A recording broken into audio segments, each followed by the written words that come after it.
อ้อมหัวเจ้าก่อนบ่ซะอ้อมหัวไหวบ่เฮ็ดจังนี้ก็อยู่นี่ก็ได้เฮ็ดจังนี้ก็ได้สำหรับอ้ายก็ว่าเฮ็ดอยู่ให้หน้าบ่ได้อ้ายก็ว่าแต่ว่าจังหวะหลายคนแต่ว่าตัวนี้มันขึ้นอยู่กับชุเจ้าอยากปลูกบอนใดคิดว่ามันสินั่น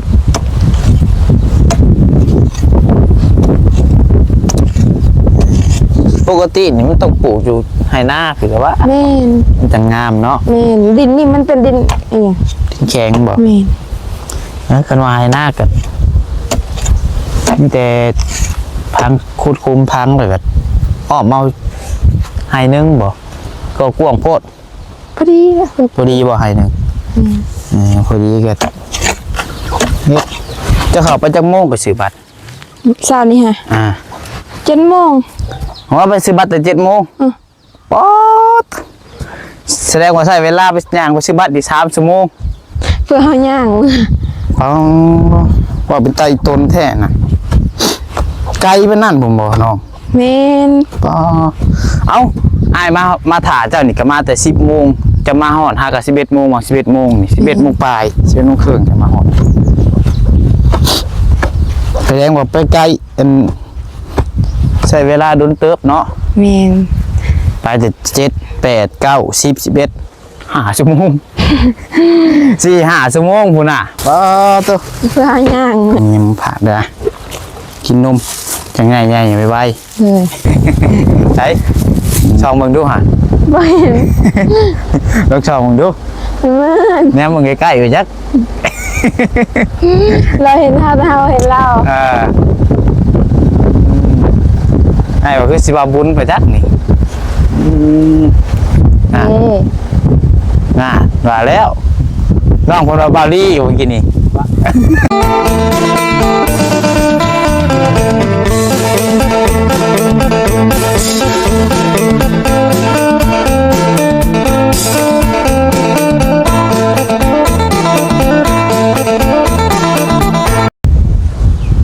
เอาพี่น้องเลย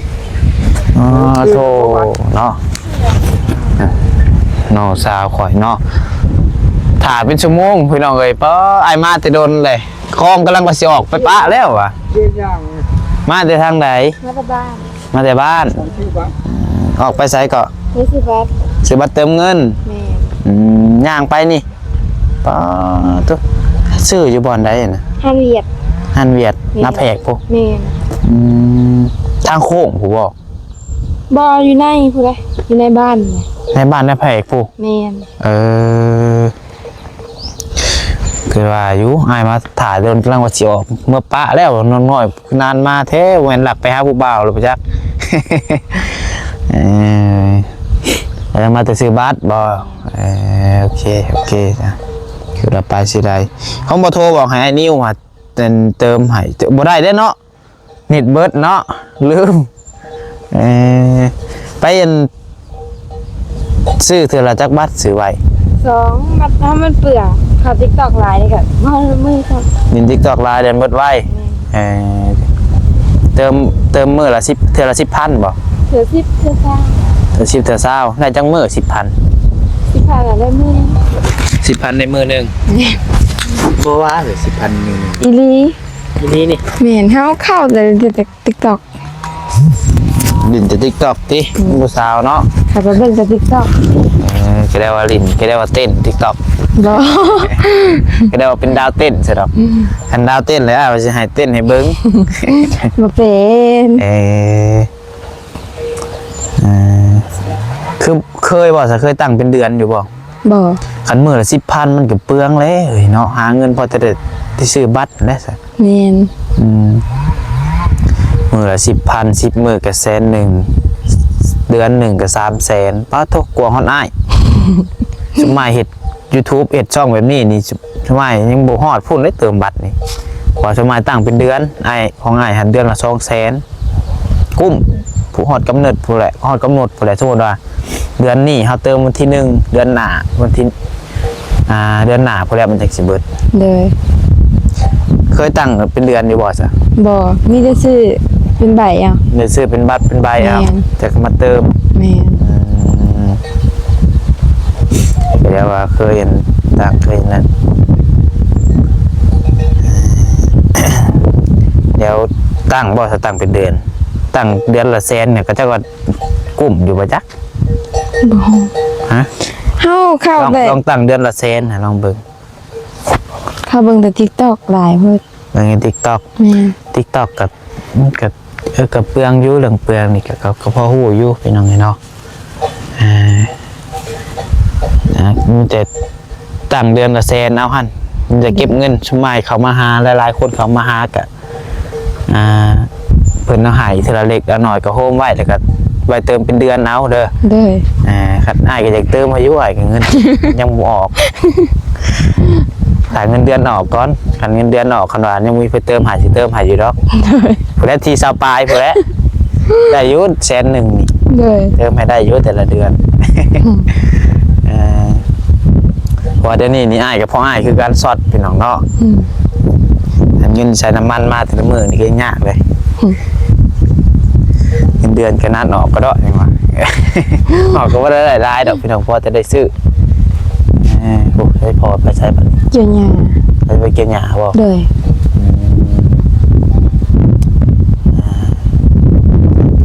มีแต่ว่าอย่างแนะนำเจ้านั่นแหละเรื่องเติมบัตรเติมเบอร์ก็เติมเป็นเดือนเอา เด้อ แต่ก็เพราะว่าชุดเจ้าตั้งได้ตังค์ อัน ตั้งเน็ตนะ ดอกจัน209ดอกจัน33สี่เหลี่ยม แต่ก็บ่ได้ฮอด2-3 มื้อซับ บ่ ปกติมันสิได้อยู่2-3 มื้อ แม่น กำหนดบ่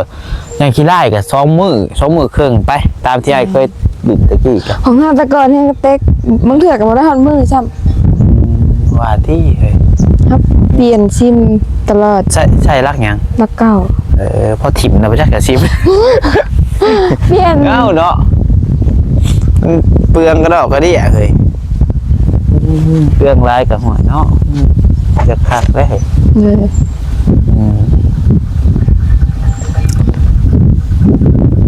กินข้าวกินน้ำแล้วบ่ กินแล้วกินกับตำมักแตง น้ำมักแตงไปเอามักแตงมาจะใช้ บ่ย่าเอามาให้เมื่อวานดิ อ๋อโอเคเดี๋ยวนี้ขับไปกินซื้อจักบัตรก็ 2เติมละบัตรหนึงบัตรหนึง มีแต่ขนาดมันนั่นก็บอกชุมไม้ก็ได้สมมติว่ามันสิเบิดมื้อนี้เนาะเจ้าก็บอกเพราะว่าไผสิเข้ามาก็ผากซื้อก็ได้ เลย เพราะว่าชุมไม้ก็ช่วงนี้ก็เข้ามาทุกมื้ออยู่อย่างน้อยเจ้าอีกคันย่างบ่แม่นหยังดอกย่างออกไปก็ไกลเติบค่าชีรถจักรก็เพื่อสิฮอดก็ห้อยพี่น้องใช้เวลาประมาณ10 นาทีบ่ได้เข้าเฉพาะเข้ามาเฮือนเจ้าแต่ทางใหญ่เข้ามาบัดนี้ออกไปอีกออกไปเพื่อฮอดร้านค้าเนาะ แม่น ใกล้ๆไปสิครับปลดทองปลดทงกูแล้วเฮ็ดเวียกเฮ็ดงานบัดนี้ไป เลย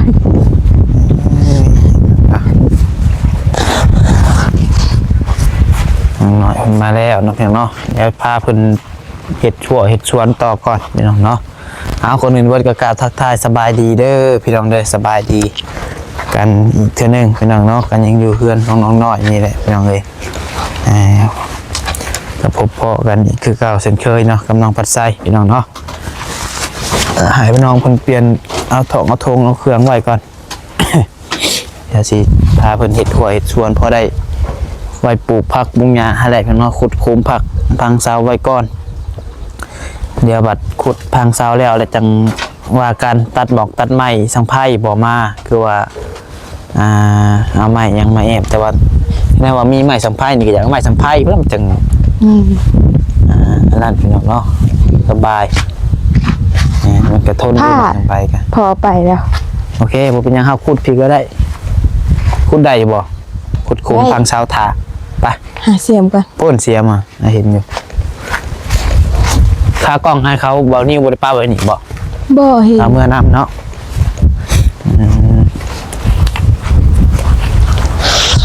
ขุดไว้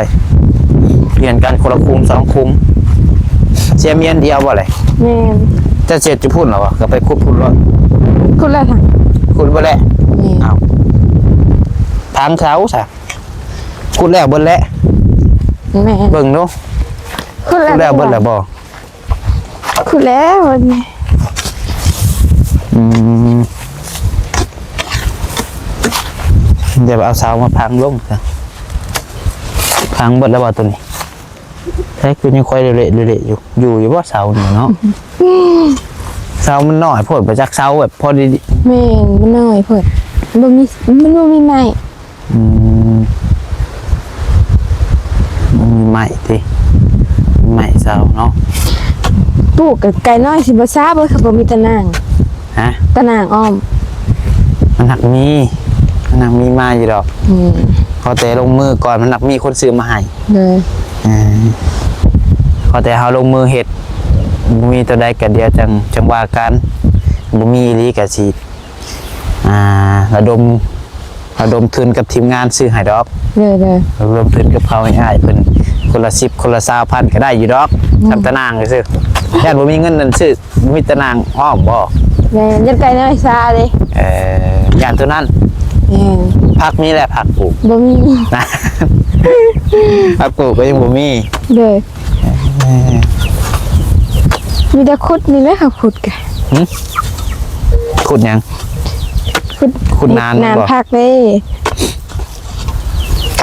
ขุดเห็ดนานเลยบ่จะขุดเป็นบ่ขุดนานเลยน่ะบ่เคยปลูกจักเทื่อบ่ผัก เคยแต่มีแต่แม่ปลูก มีแต่แม่ขุดแม่นั่น ขุดไปแบบนี้เห็ดคูอะไรเห็ดคูดินมันคือสิ แข็งบ่ แข็ง แต่ว่าเห็ดนี่จำนี่บ่ แม่น อย่าพักมันหั่น หรือว่าใส่เห็ดให้หน้าไปเลยหรือว่า เอาเห็ดไห้หน้าดีกว่าผดขุดอีหยังซะนี่คือบ่ออกมาแต่หั่นเลยก็พอซะออกมาแต่หัวหักก็พอแล้วกันละขุดเอาแต่ไห้หน้าคันว่าเสร็จอยู่ไห้หน้า พอหน้าดินคือสิอ่อนกว่านี่อยู่ แต่จังหวะตัวนี้ก็ ขุดแถว เจ้าคือว่าเสร็จอยู่ใช่ซะคันว่าจะเฮ็ดอยู่ไห้หน้าก็เฮ็ดอยู่ไห้หน้าก็ได้ก็สิเป็นหยังเฮ็ดอยู่ไห้นี่บ่มันจังไก่แน่นี่ แม่น ไห้นี่เลยก็ได้ปลูกผักให้ทางข้างนี่โลดเนาะอันว่าแล้วนั่นแหละก็มีแต่เฮ็ดหัวอ้อมมันอันน่ะไว้ก่อนดีกว่าคันว่าสิเฮ็ดอยู่พี่อะ แม่น เจ้าว่าจะเฮ็ดสวนผักอยู่ให้หน้าเอาบ่ แม่นให้หน้าแล้วเพราะว่าดินนี่มันคือสิแข็งคือขุดง่าย บ่ยากดอกสำเนียจอยข่าวว่าหลายคนนี่ก็เขาเดียวคนละนาน2นานถักแล้วเองทีมงานสมัยก็มีแต่คนกำใหญ่ๆมีแต่อ้ายนี่แหละคนใหญ่กำบ่ใหญ่คือหมู่ขณะสิเฮ็ดอยู่ให้หน้าก็อ้อมหัวเจ้าก่อนบ่ซะอ้อมหัวไว้บ่ เห็ดอยู่นี่ก็อยู่นี่ก็ได้เห็ดอยู่นี่ก็ได้ สำหรับอ้ายไอ้ก็ว่าเฮ็ดอยู่ให้หน้าบ่ได้ไอ้ก็ว่าแต่ว่าจังหวะหลายคน แต่ว่าตัวนี้มันขึ้นอยู่กับชุเจ้าอยากปลูกบอนใดสิเกิดว่ามันสิอันนั้น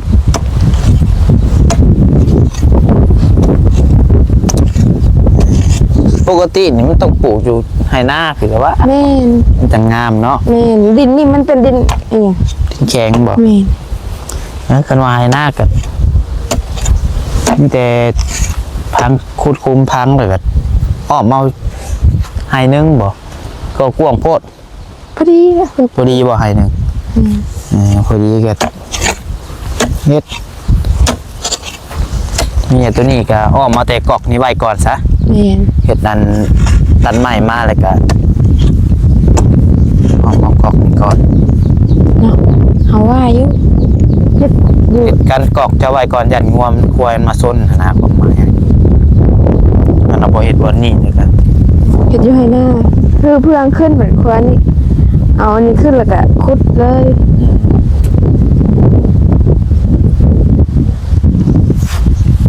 เนาะ ตามใจได้อันนั้นก็ได้เอาคานนี้ก็ได้นี่บ่อ้วนตัวกายคนบ่เอาแต่ซ้ำนี่บ่อ้อมหัวไว้ซื่อเด้นี่คานนี้ก็ได้ อันนี้บ่ แทกโตขุดบ่ซื้อลวงตาเลได้ ในผัวตาเลได้ นี่ แต่มาอีกมันบ่เสิร์ฟเช้านี่เอาให้มันเสิร์ฟเช้านี่เลย นี่ กระเทินไหนตัวไหนโอเคโอเค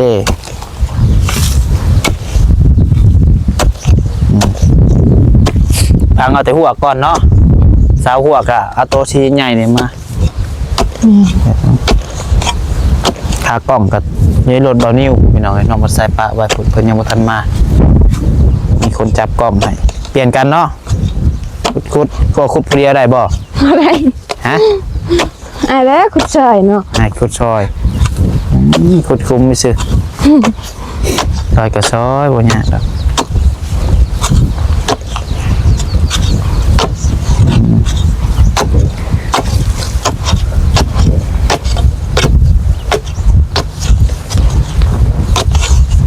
คุดอีกบ่ นี่ทางหนึง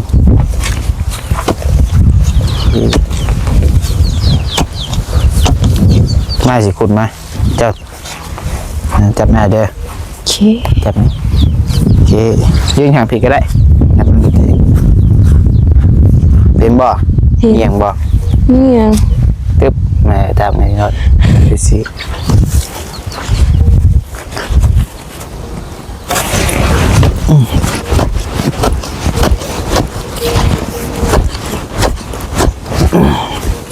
ไปมากก็บอกเพิ่นว่าเห็ดตัวนี้ก้อนว่าสิฮะดูสิบอกเพิ่นว่าเห็ดอ้อมหัวตัวนี้ไว้ก่อนซะว่าสิ เลย เห็ดอ้อมกอกไว้ก่อนตัวสวนพักนะครับจังว่ากันถ้าถามแม่เจ้าอีเคยว่าเราปลูกบ่ได้มันจังสิคักจังสิงาม เลย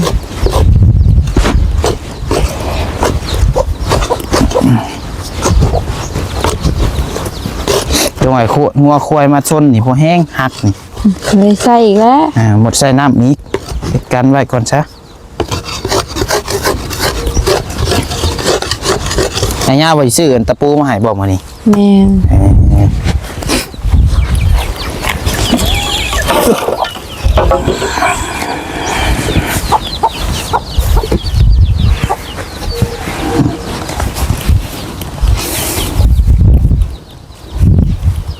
แม่เข้าไปในบ้านบ่ เข้าไปดองอาจารย์เด้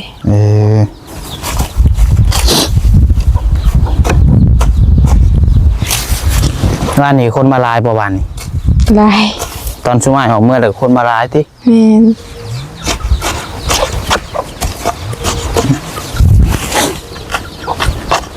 จะเข้าไปจักโมงไปซื้อบัตร เช้านี้ฮะ 7 โมง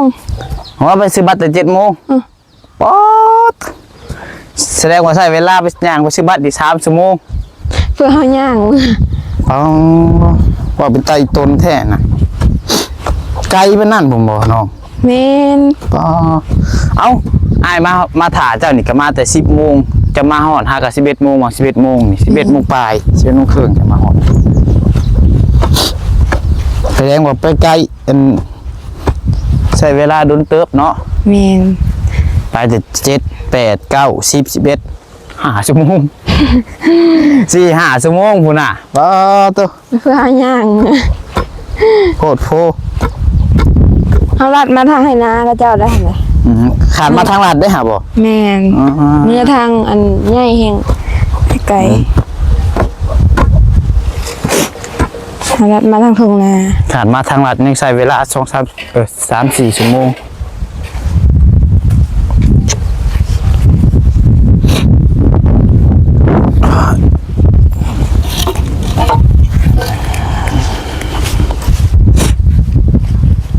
ขุดได้ไปซะตรงนี้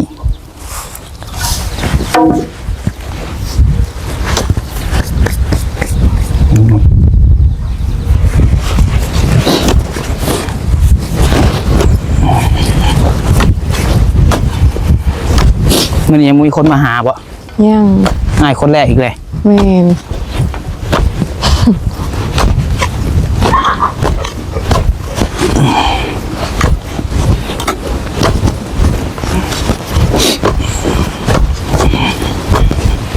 มันก็คันมันถือน้ำนี่มันก็บ่ได้แข็งเห็นมันก็อ่อนอยู่นี่ แม่น ตัวนั้นก็คันเฮาฮดก็จักว่านั่นดิกูจัก ตอนเราหดเนาะอ่อนอยู่ บ่ได้ท่าฮะ ตอนเราหดคือมันสิอ่อนอยู่ตอนเราขุดนี่แหละ บ่ได้ถามแม่บ่ว่าบ่ได้ปรึกษากันบ่ว่าสิเฮ็ดปลูกบ่อนใดซะยังบ่ได้ปรึกษากัน ยัง เออ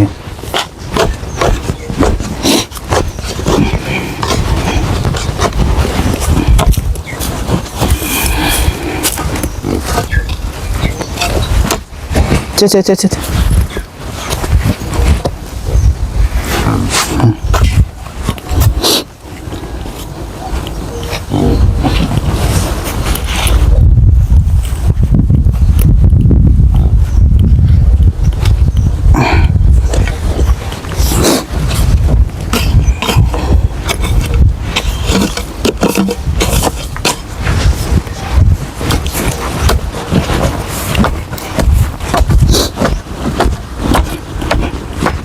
ฮาวมันนี่แล้วบัดนี้ฮาวมันนี่เอามาจังไพ่บ่คือมาหยังวะ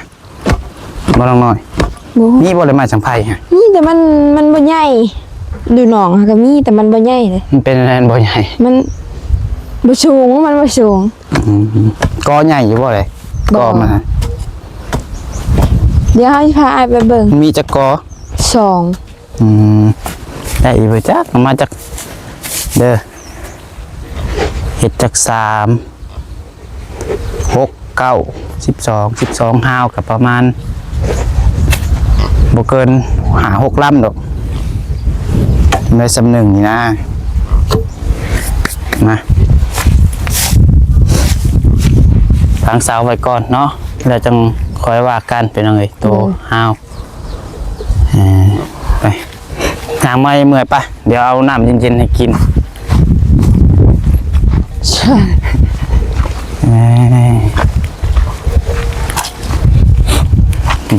แป๊บนึงคันขี่รถจักรกับสิไว้ดอกติ แม่น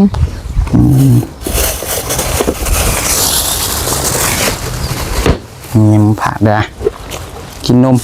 จังไงใหญ่อย่าไปไว้ เลย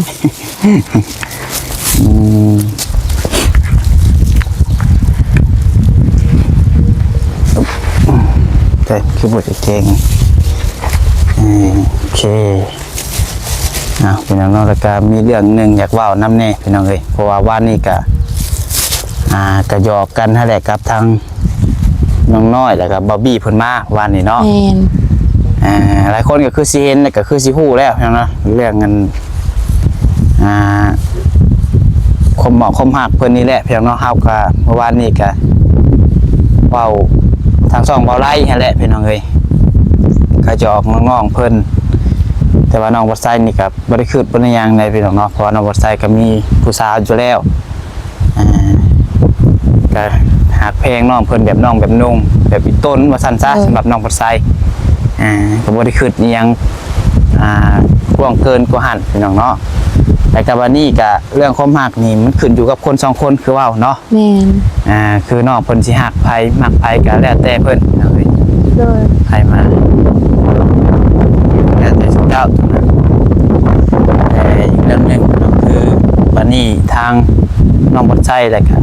ทางทีมงานก็ว่าสิบ่ขอเว้าเรื่องความเหมาะความหักบ่หยอกบ่แซวนะว่าง่ายๆก็สิหยุดว่าซั่นซะ เลย แล้วแต่ชุดเจ้าว่าชุดเจ้าสิ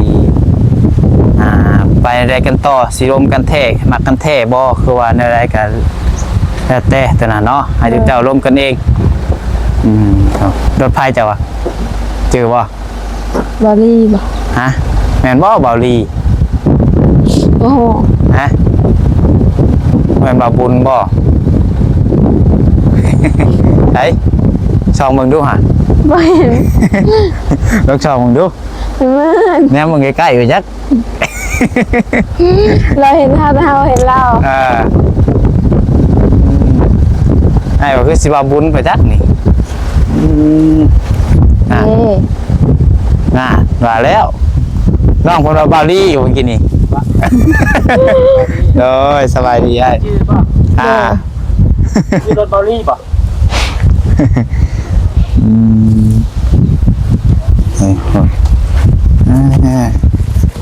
มา2 คนบ่ เจ้ามาสบายดี โดย อ่านที่มาเวียน ยังไงทางอาจารย์โดยสบายดีไอ้ เลย มื้อนี้มาก็มาให้เพิ่นเนาะ แม่ไปเซโปน อาจสิขึ้นเซโปนบ่มื้อนี้ ขึ้นเซ โอ้ โปนก็เลยแวะมาหาน้องน้อยเพิ่นก่อน โดย มาแต่โดนแล้วบ่ กะวาง11 โมงเอา เลยบ่ไล่ก็แวะกินเพออยู่เจอกันอยู่พุ่นอยู่กิน ทาง กันกับ ทางกูบอก กับน้องบ๊อบบี้น่ะ โดย บ้านยังบ้านน้องบัวทอง ยังอยู่คุณอยู่เนาะ โดย อ่าโดยเอาพี่น้องกันเนาะซะคลิปนี้ก็คือสิประมาณนี้แหละซะเดี๋ยวให้ทางให้อ้ายเพิ่นถ่ายต่อเนาะไปสบายดีเด้อสบายดีน้อย เออ ๆเลยมาให้อ้ายก่อนโอเคเอาซะพี่น้องเนาะคลิปนี้ก็บ่มีหยังไรพี่น้องเนาะก็อย่าหน้านำกันพี่น้องเราทางผิดพลาดประการใดก็ขอโทษขออภัยนำเด้อพี่น้องเด้อเนาะเรื่องความหักก็คือว่าอะไรพี่น้องเนาะปานนี้ก็สิขึ้นกับคนสองคนว่าทางน้องเพิ่นนี่สิหักมักไผแต่ว่าสำหรับน้องปัสไซนี่ก็บ่ได้ขึ้นอีหยังเกินน้องนุ่งพี่น้องเนาะหักแพงน้องเพิ่นแบบน้องผู้หนึงพี่น้องเนาะไปพี่น้องเอ้ยมีแต่ว่าคอยว่าการคลิปหน้าเลยเนาะอยู่ดีมีแฮงบ่สุขสุขคนเด้อพี่น้องเด้อผิดพลาดประการใดก็ขอโทษขออภัยนำหลายขอบคุณทุกคนพ่อแม่ที่เข้ามารับชมเนาะทางมีผู้รับผู้ใหญ่จากซอยเหลือทางน้องน้อยเพิ่นก็ติดต่อมาได้เด้อเนาะสำหรับคลิปนี้ลาไปก่อนแล้วขอกล่าวคำว่าสบายดี